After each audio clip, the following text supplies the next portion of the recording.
welcome to livealittlehigher.com. This week we read the parasha of Chayei Sarah, the life of Sarah, and it talks about, paradoxically, about the death of Sarah. So our sages have taught us through years and years that what it means really is that when a person passes from this world and there's continuity in what he achieved in this world through their loved ones, through people they influenced, and whatever goodness they brought to the world continues in the world, it means that that person never died. That person continues to live through all of us. So the Sidra goes to great lengths to describe how Abraham, after Sarah's death, sends Eliezer to look for a wife for his son Isaac. It's like so detailed on how he looks for a wife for his son. And he sends his servant Eliezer to Aram to look for a wife from his family, a suitable girl.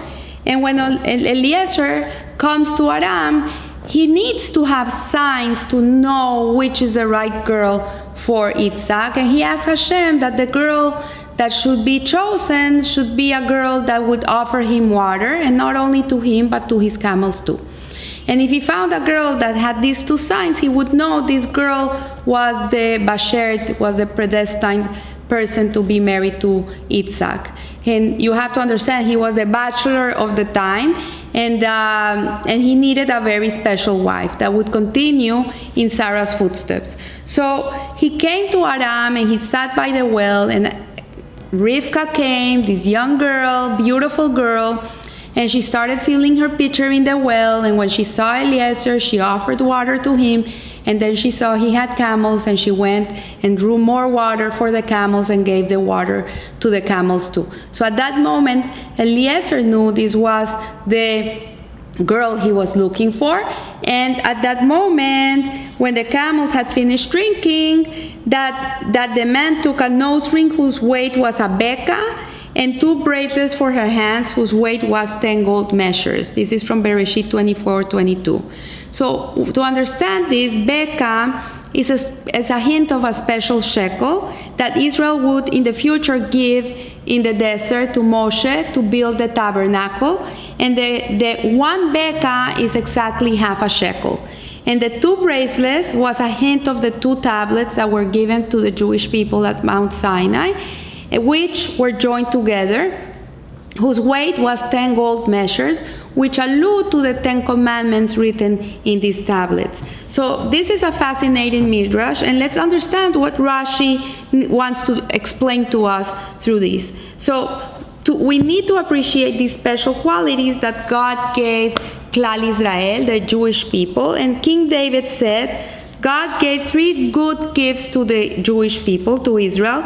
They are bashfulness, merciful, and the perform of acts of kindness. These are 3 things that every Jew should have in them. They should be modest in their ways, they should be merciful, and they should be full of mitzvot. So the 3 things are particular importance because they correspond also to the 3 most fundamental aspects of existence. All humans have 3 essential components, which are the guf, which is the body. We have a nefesh, which is the emotional intelligence. And we have a seichel, which is our intellect. So we're divided in these 3. We have emotions, we have intellect, and we have a body. That's why we are so one day we want one thing, one day we want another. We never put our head together because we have all these 3 forces inside of us. So it is reasonable to say that all of human experience can be subsumed by one or more of these categories, and everything is either in the intellect, in the emotions, or in the physical existence. So the 3 gifts described by David HaMelech correspond to one of these components. The ability to be bashful, to be modest, is a function of the intellect, of the seichel. You can look at a child when they're young. They can run naked all around the world. They can go in the beach and they can be naked and they can care less. They don't mind if people are looking at them. Why? Because their seichel, their intellect, is not mature, and they don't have an understanding of modesty. And it's when people start growing up and they start maturing, that's when they realize that other people are looking at them, that this is not the right way to run around the world. You know what? We need to get dressed. That's why all the shopping centers are full of clothes, because we have to get it in. We have to learn to dress. We have to know. We have to cover ourselves. We cannot go around naked. So for the more we perceive God watching our every act, the more bashful we're gonna be, because we're gonna be in the presence of God. We're gonna be very aware of this. The feeling of mercy is primarily an emotional feeling, and it corresponds to the nefesh, which obviously will lead us to perform acts of kindness which are connected to the guf, to the body. Without a body, you cannot perform any kindness. You need hands to be able to give tzedakah. You need a mouth to be able to say kind words to other people. You need eyes to see what's going around, where you can do things. So these three things are very important. So in this light, we can begin to understand the meaning that lay behind Eliezer's gifts to Rivka. So he saw tremendous power and potential in this girl. He saw that she was going to be a continuation of Sarah. She was going to be continuity in Yitzhak's life. And this is the beginning of the Jewish people. These are our foremothers. And that would define her as a perfect example of a Jewish woman, and thus the ideal mate for Yitzhak. So the nose ring, if you look, is attached to the head.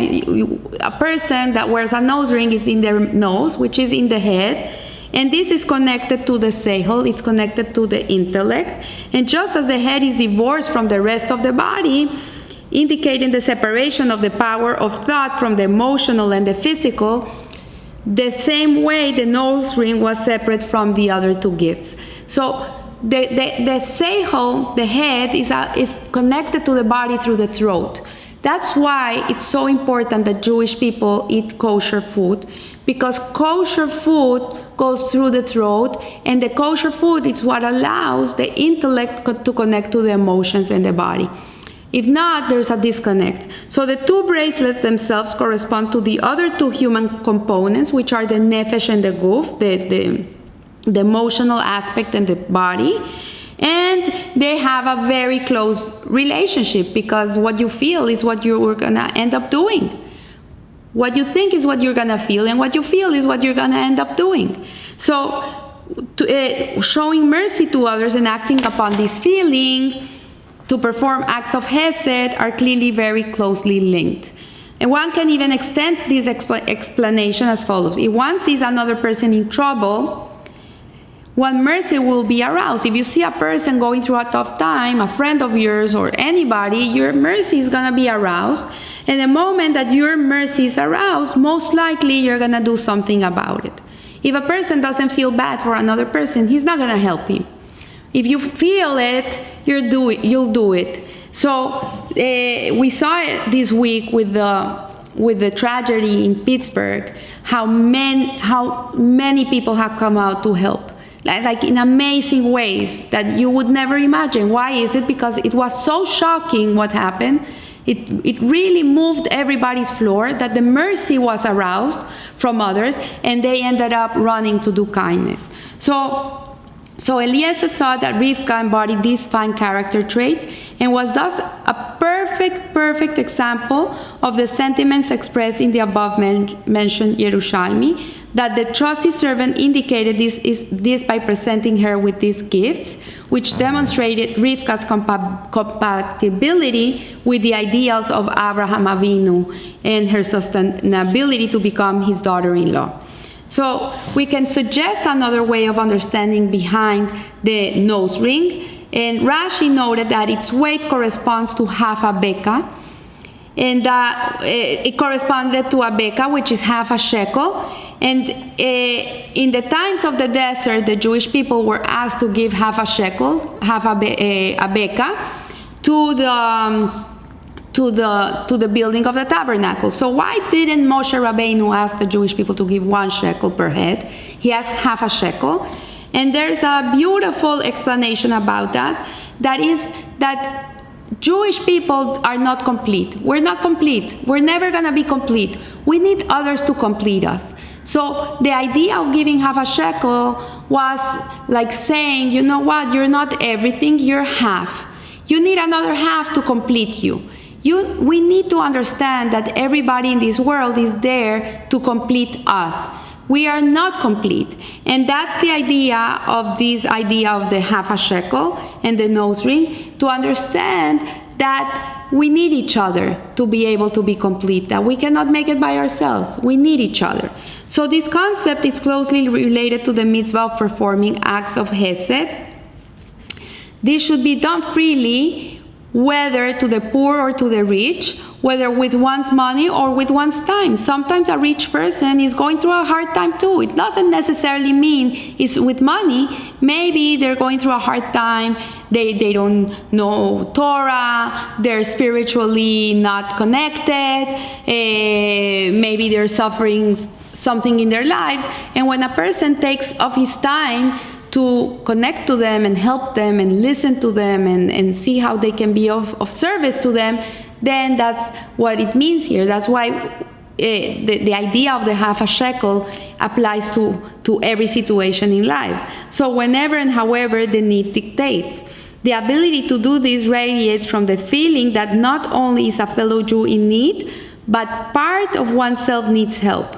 So not only are we helping those that need help, but we ourselves also need someone in our lives that will complete us. Nobody is complete. Not even the giver, not even the chief rabbi of Israel. You would think this guy doesn't need anybody, he's there to give to everybody. Even the chief rabbi of Israel needs someone that will do something for him too. So this capability to reach out to others, whatever the circumstances are, was the great strength of Abraham Avinu and of Sarah, because she was his better half. She was the one that completed him. And he was prepared to inconvenience himself to go out and help someone else. Even the wicked Sodomites, he tried to save them. He tried to bargain with Hashem and tell them, like, if there's 10 good people there, please forgive them and whatever. At the end, it was not possible because there was not even one good person in that place. But he went out of his way to help them. So Abraham wanted that his daughter-in-law, Rivka, be this continuation of great hasadim, of great kindness. He could not have a daughter-in-law that would not continue in Sarah's footsteps and in his footsteps, because he was building he was paving the way to the attributes of the Jewish people. We come from them. So Rivka assisted Eliezer at the well, and he realized that she personified these characteristics. He gave her the nose ring, whose value was a half a shekel, and this pointed to her great appreciation of the need to help others and to see herself as a valuable person, only when associated with the Jewish people. Like, if you are alone in the world somewhere, you're not complete. You need to know that you need to be of service to someone else. You need to know that someone else has to be of service to you. And this is the great teaching of this ring, of this nose ring. And it was this very trait which, when manifest at a national level, enabled all of Rivka's descendants to give half a shekel towards the construction of the tabernacle. So I leave you here. I wish you a blessed week. And remember, live a little higher. Thank you.